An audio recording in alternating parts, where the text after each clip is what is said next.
Hi everyone, it's Angela from Broadhead Memorial Public Library back with our next episode of Have You Heard? If you joined us yesterday, you know that we started a new book this week, Mrs. Frisby and the Rats of NIMH by Robert C. O'Brien with pictures by Zora Bernstein. We do want to give a quick thank you to Athenaeum Books for Young Readers for allowing us to share this story with you. All right, when we left off yesterday, we met Mrs.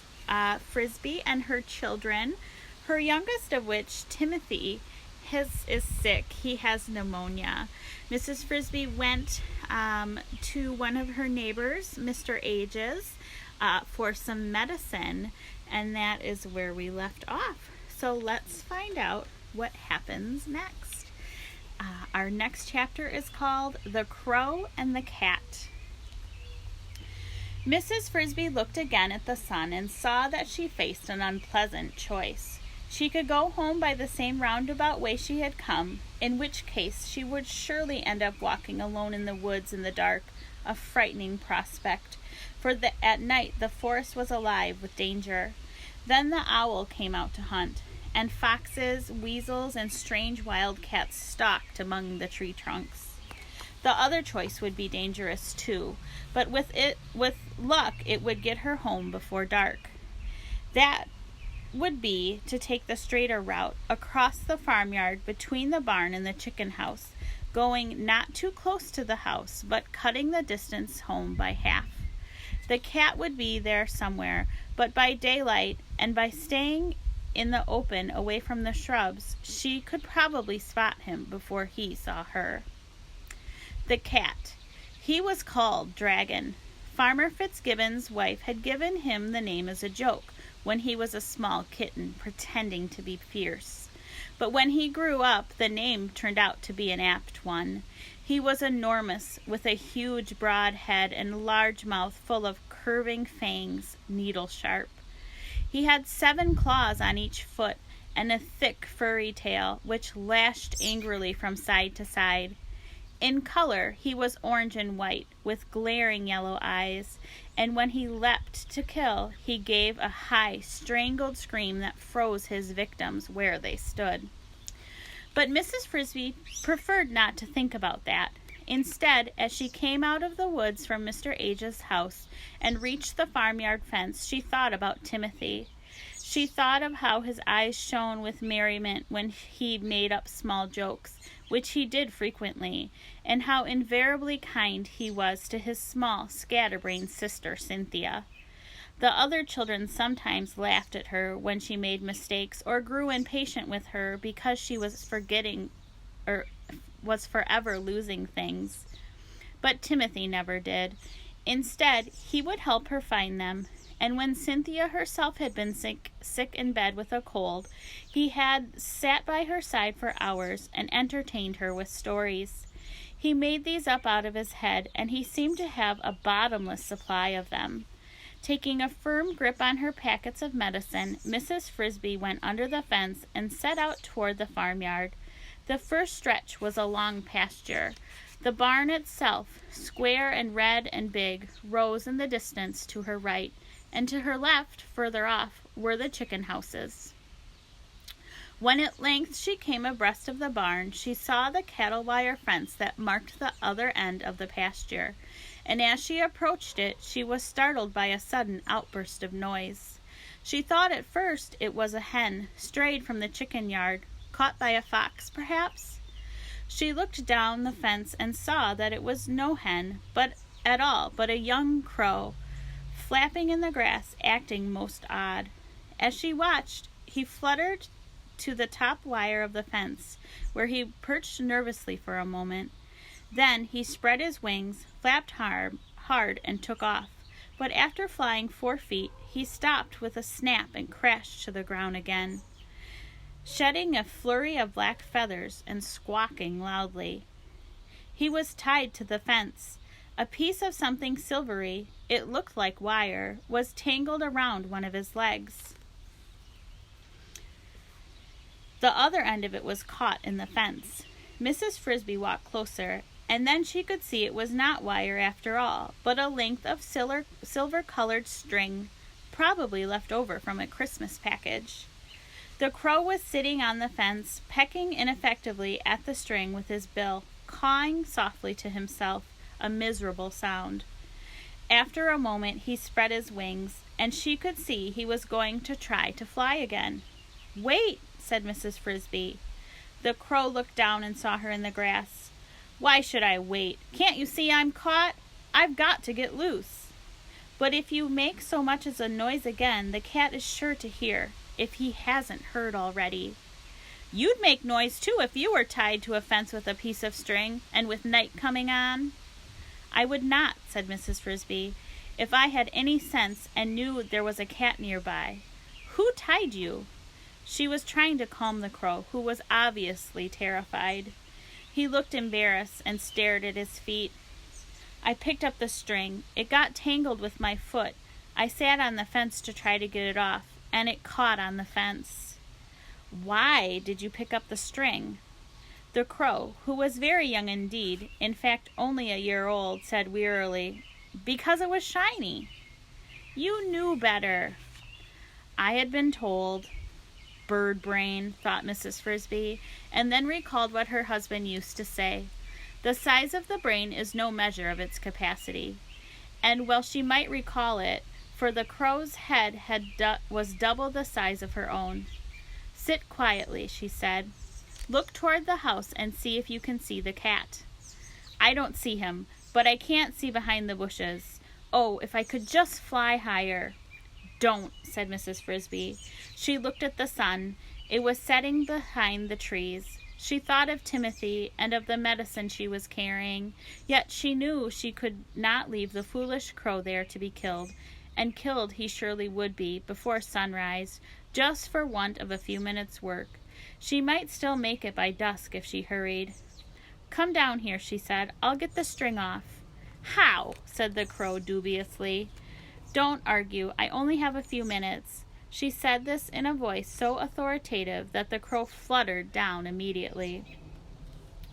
"But if the cat comes," he said, "if the cat comes, he'll knock you off the fence with one jump and catch you with the next. Be still." She was already at work with her sharp teeth gnawing at the string. It was twined and twisted and twined again around his right ankle, and she saw she would have to cut through it 3 times to get it off. As she finished the second strand, the crow, who was staring toward the house, suddenly cried out, "I see the cat!" "Quiet," whispered Mrs. Frisby. "Does he see us?" "I don't know." "Yes, he's looking at me. I don't think he can see you." "Stand perfectly still. Don't get in a panic." She did not look up, but started on the 3rd strand. "He's moving this way." "Fast or slow?" "Medium. I think he's trying to figure out what I'm doing."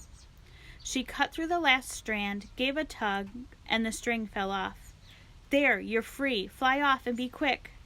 "But what about you?" "Maybe he hasn't seen me." "But he will. He's coming closer." Mrs. Frisby looked around.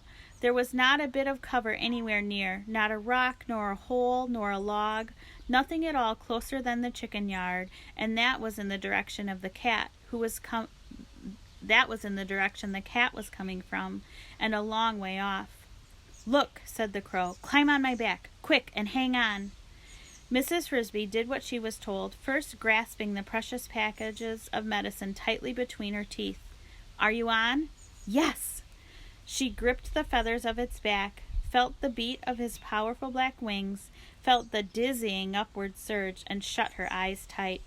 "Just in time," said the crow, and she heard the angry scream of the cat as he leapt at where they had just been. "It's lucky you're so light. I can scarcely tell you're there." "Lucky indeed," thought Mrs. Frisby. "If it had not been for your foolishness, I never would have gotten into such a scrape." However, she thought it was wise not to say so, under the circumstances. "Where do you live?" asked the crow. "In the garden patch, near the big stone." "I'll drop you off there." He banked alarmingly, and for a moment Mrs. Frisby thought he meant it literally. But a few seconds later, so fast does the crow fly, they were gliding to earth a yard from her front door. "Thank you very much," said Mrs. Frisby, hopping to the ground. "It's I who should be thanking you," said the crow. "You saved my life." "And you mine. But that's not quite even. Yours wouldn't have been risked if it had not been for me and my piece of string." And since this was just what she had been thinking, Mrs. Frisby did not argue. "We all help one another against the cat," she said. "True, just the same, I am in debt to you. If the time ever comes when I can help you, I hope you will ask me. My name is Jeremy. Mention it to any crow you see in these woods, and he will find me." "Thank you," said Mrs. Frisby. "I will remember." Jeremy flew away into the woods, and she entered her house, taking the 3 doses of medicine with her. The next chapter is called Mr. Fitzgibbon's Plow. When Mrs. Frisby went into her house, she found Timothy asleep and the other children waiting, frightened, sad, and subdued. "He went to sleep right after you left," Teresa said. "He waked up twice, and the second time he wasn't delirious. He said his chest hurt and his head hurt. But, Mother, he seemed so weak, he could hardly talk. He asked where you were, and I told him. Then he went back to sleep." Mr. Frisby went to where Timothy lay. A small ball, I think that's supposed to be Mrs. Frisby. Mrs. Frisby went to where Timothy lay, a small ball of damp fur curled under a bit of cloth blanket. He looked scarcely larger than when she and Mr. Frisby had carried him to Mr. Ages as an infant. And the thought of that trip made her wish Mr. Frisby were still alive to reassure the children and tell them not to worry. But he was not, and it was she who must say it. "Don't worry," she said again. "Mr. Ages gave me some medicine for him and says he'll recover." She mixed the contents of one of the packets, a gray-green powder, and water, and then gently shook Timothy awake. He smiled. "You're back," he said in a voice as small as a whisper. "I'm back, and I've brought medicine for you. Mr. Ages says it will make you all right." She lifted his head over her arm, and he swallowed the medicine. "I expect it's bitter," she said. "It's not too bad," he said. "It tastes like pepper." And he fell back to sleep immediately. The next morning, as predicted, his fever was lower, his breathing grew easier, and his heartbeat slowed down. Still, that day he slept 7 hours out of each 8. The next day, he stayed awake longer, and on the 3rd day he had no fever at all, just as Mr. Ages had said. However, since Mr. Ages had been right in all that, Mrs. Frisby knew he was sure to have been right in the other things he had said. Timothy was not really strong yet. He must stay in bed, stay warm, and breathe only warm air. During those 3 days she had stayed close by his side, but on the 4th she felt cheerful enough to go for a walk and also to fetch more of the corn from the stump so they could have it for supper. She went out her front door into the sunshine and was surprised to find a spring day waiting for her. The weather had turned warm while she had stayed indoors. February was over and March had come in, as they say, like a lamb. There was a smell of dampness in the air as the frosted ground thawed, a smell of things getting ready to grow. It made her feel even more cheerful than before, and she walked almost gaily across the garden. And yet, despite the fine warmth of the day, indeed, in a way, because of it, Mrs. Frisby could not quite get rid of the nagging worry that kept flickering in her mind. It was the kind of worry that, if you push it out of this corner of your thoughts, pops up in that corner, and finally in the middle, where it has to be faced. It was the thought of moving day. Everybody knows that the groundhog comes up from the deep hole where he has slept away the winter, looks around, and if he decides the cold weather is not over, he goes back down to sleep for another 6 weeks. Field mice like Mrs. Frisby are not so lucky. When winter is over, they must move out of the garden and back to the meadow or the pasture. For as soon as the weather allows, Farmer Fitzgibbon's tractor comes rumbling through, pulling the sharp-bladed plow through the soil, turning over every foot of it. No animal caught in the garden that day is likely to escape alive, and all the winter homes, all the tunnels and holes and nests and cocoons are torn up. After the plow comes the harrow with its heavy creaking discs, and then the people with the hoes and the seeds. Not all the field mice move into the garden for the winter, of course. Some find their way to the barn lofts. Some even creep into people's houses and live under the eaves or in the attics, taking their chances with mouse traps. But the Frisbys had always come to the garden, preferring the relative safety and freedom of the outdoors. Moving day therefore depends on the weather, and that is why a fine day set Mrs. Frisby worrying, even as she enjoyed it. As soon as the frost was out of the ground, the plow would come, and that could happen as much as a month earlier, or later, 1 year, than the last. And the worry was this: if it came too soon, Timothy would not be able to move. He was supposed to stay in bed, and moving meant a long walk across the field of winter wheat, up and down the hill to the brook's edge where the Frisbys made their summer home. Not only that, the home itself would be damp and chilly for the first few weeks, as summer homes always are, until early spring turned to late spring, and the nights grew truly warm. This was something that Mrs. Frisby and the children did not ordinarily mind. Moving day, in fact, was normally a happy time, for it marked the end of the gray weather and the frost. It was like the beginning of a summer holiday. But this year, now that Mrs. Frisby had faced the problem, she did not see any answer except to hope that the day would not come too early. And in another month, according to Mr. Ages, Timothy would be strong enough. Perhaps she was only borrowing trouble. 1 warm day, she told herself, does not make a summer, nor even a spring. She walked through the garden and saw ahead of her a small figure she knew.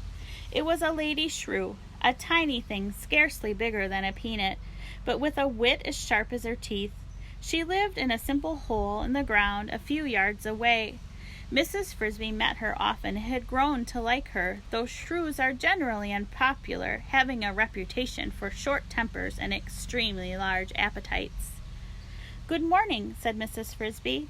"Ah, Mrs. Frisby, good morning indeed. Too good is what I'm thinking." The shrew was holding a stalk of straw, which she now thrust into the earth.